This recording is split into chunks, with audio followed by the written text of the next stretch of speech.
Everything was planned to react and to do things in the safest possible way. When Buzz Aldrin reflects on what happened 40 years ago, he hardly misses a detail. From liftoff, we could hear people talking to us on the earphones. We could see the instruments moving, and we knew we were leaving ground. We were watching the Earth grow smaller and smaller. To landing on the moon, we could sort of look up and see the very rugged terrain of just craters all over the place, one after another. Aldrin calls his life-changing experience an unexpected opportunity. I didn't really seek it out. And says he was reluctant to step up to the challenge at first. As soon as that announcement was made, I sort of shared with my wife at that time that, you know, I'd just as soon not be on that first landing because it's going to get so much attention and we're going to be paraded all around. But that really wasn't an option, so I just had to pursue on. When Aldrin recalls his experience on the moon, he does so with both authority and emotion. I could see the dust making a sort of a blur of the shadow. And at that time, the probe, 6-foot probe on the back landing gear touched the ground, and the light came on, and I said, "Contact light." Then shortly after, Neil said those rather comforting words, "Houston Tranquility Base." The Eagle has landed. That was the moment of triumph. He says planting the American flag was the proudest moment, I think, in my life, to have succeeded as a military person, as a very proud American, to put the flag up there and then to stand back and salute the flag. Aldrin is quick to call the Apollo 11 mission a great success, but he says returning to Earth was more difficult than he anticipated. My life after the magnificence of being on the moon sort of turned into gradual desolation and frustration. Aldrin divorced his wife at the time and battled alcoholism for years. He decided to write about his challenges in his new book titled Magnificent Desolation, a phrase Aldrin said on the moon to describe his new surroundings. My life story has been unfolding pretty much in magnificent desolation. Although he devoted much of his life to the moon, he's hoping future generations look toward Mars. It's another planet. It can sustain people. And I think now we are approaching the time for U.S. potential leadership of human expansion outward. I didn't really seek it out. And says he was reluctant to step up to the challenge at first. As soon as that announcement was made, I sort of shared with my wife at that time that, you know, I'd just as soon not be on that first landing because it's going to get so much attention and we're going to be paraded all around. But that really wasn't an option, so I just had to pursue so much attention, and we're going to be paraded all around, get so much attention, paraded all around, get so much attention, paraded all around, get so much attention, paraded all around, get so much attention, paraded all around, get so much rated all around, get so much attention, rated all around, get so much attention, rated all around, get so much attention, rated all around, get so much attention, so much attention, get so much attention, get so much attention, much rated all around, so much attention, get so much attention all around, get so much rated all around, so much attention all around, so much attention around. Hello, I'm Buzz Aldrin. In 1969, I walked on the moon. And now, 41 years later, I'm going back. Join me as I take WWE Raw to the moon. That's one small step for Raw and one giant leap for the WWE Universe. You okay, Buzz?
night you walked on the moon. By far the biggest subject along these lines, especially with the release of his new book and career in rap music, what you need is the rocket experience, is Buzz Aldrin's encounter with retired conspiracy theorist Bart Sibrel.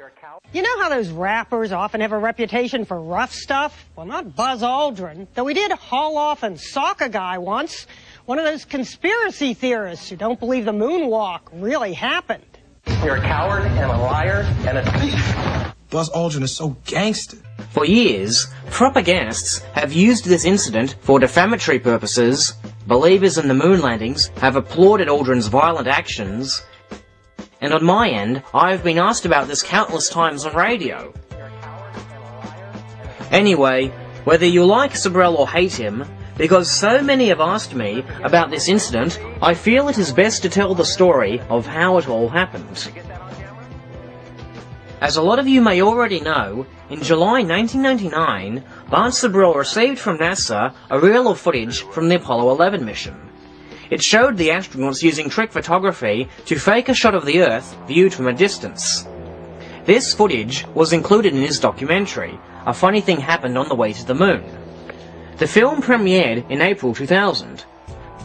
A few months later, Sibrel managed to track down Buzz Aldrin and showed him this segment. Sibrel sent Renee a copy of the interview footage. This was among the videotapes that Renee sent me. Right now, Fox is looking at the documentary. Boxes. Right. Let me just go ahead and check your audio. I mean, do you have Neil Armstrong interviewed already? No, he doesn't want to be interviewed. Well, I know.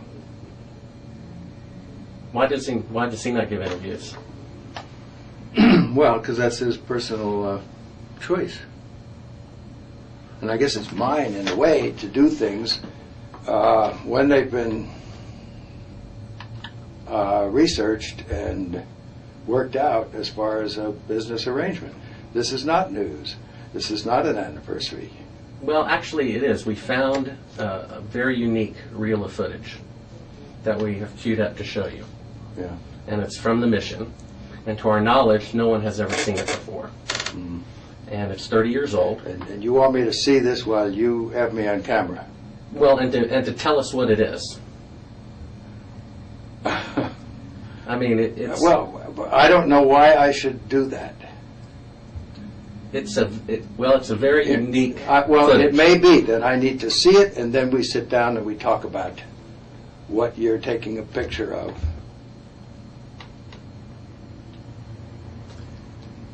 I don't see where there's an advantage in it for me to do what you're asking me to do. I see all sorts of pitfalls. I see people who have managed to talk to somebody. Who did you talk to in our office? I talked with Heather at Tor Books. Yeah, but is this helping book promotion? Are you going to be putting anything out during the time that I'm marketing books? See, Heather does not represent me for the things you're talking about. She represents a book selling activity. I think when you see the footage, you'll see that it's very extraordinary, one of a kind, behind the scenes type of footage. Yeah. Well, if it is, why do you have access to something that no one else has seen before? Serendipity, I guess. And it was recorded on the 18th of what? Of July, 1969. Apollo 11, Houston, Goldstone says that the TV looks great, over. Do you remember this? On the 18th? Sure. Okay,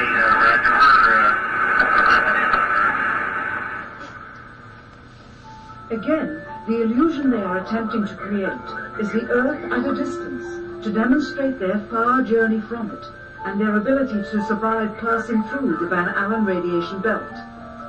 Understand, too, that only about 20 seconds of this raw footage was ever broadcast to the public, And these conversations discussing their deception What is your were believed to be proposition? confidential. That we didn't go to the moon?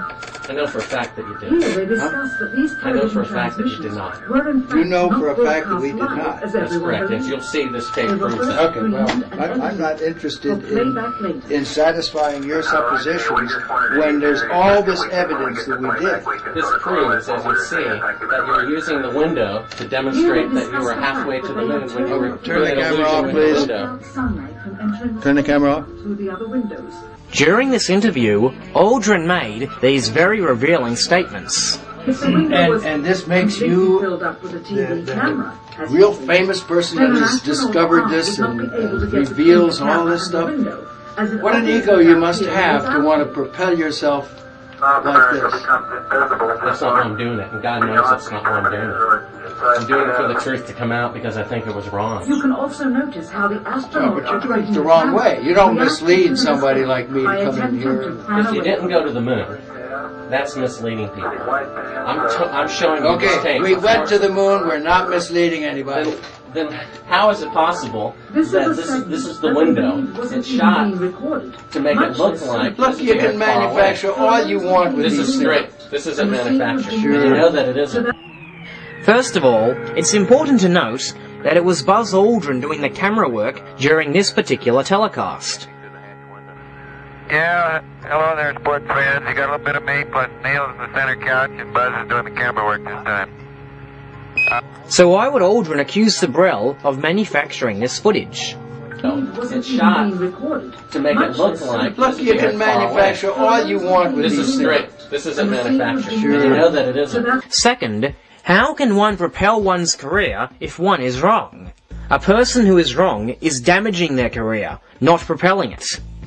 And this makes you the real famous person that has discovered this and reveals all this stuff.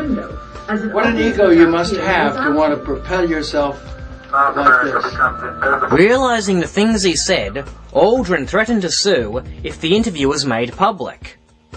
If you show this publicly, you're open for a lawsuit. Okay? Some years later, Sabrell would meet up with Aldrin a second time. Howdy, Buzz. How's it going? Remember me? What's your name? Bart Sibrel. Would you give your name to my assistant? Yeah, I got one for you, one for your lawyer to sue me. That's right. I hope you do. I'd love to go to court and show the window shot. I know you'd like to get a lot of attention, wouldn't you? Well, you're the one getting money for something you didn't do.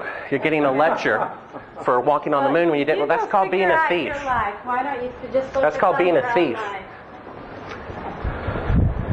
Do you think you can get to heaven without repenting? Why don't you swear on the Bible that you walked on the moon? Why don't you swear on the Bible that you walked on the moon? I'm not trying to get in the middle of anything. to get out of here? This is a hotel. We'll call the police. We pay. Come on in here, we'll call the police. Solicit You like that? Why don't you swear on the Bible that you walked on the moon? It doesn't, sir. I don't have nothing to do with this. But Okay. you cannot solicit on this property. We just paid to rent out the penthouse to shoot up there. So You can't solicit like this on this property. keep shooting. All right. Well, then I'd go through my measures. Yeah. You got to keep shooting, man. Okay. Well, you can put it on your shoulder. Don't be shy. Just come with me, Buzz. You really like attention, don't you? You're the one who said you walked on the moon when you didn't. Calling the kettle black, if I ever thought of it. Saying I misrepresented myself. Away from me. You're a coward and a liar and a thief. And there you have it. The punch heard all around the world. I don't see where there's an advantage in it for me. And this makes you the real famous person that has discovered this and reveals all this stuff. What an ego you must have to want to propel yourself like this. You show this publicly, you're open for a lawsuit. Okay? So much attention, and we're going to be paraded all around.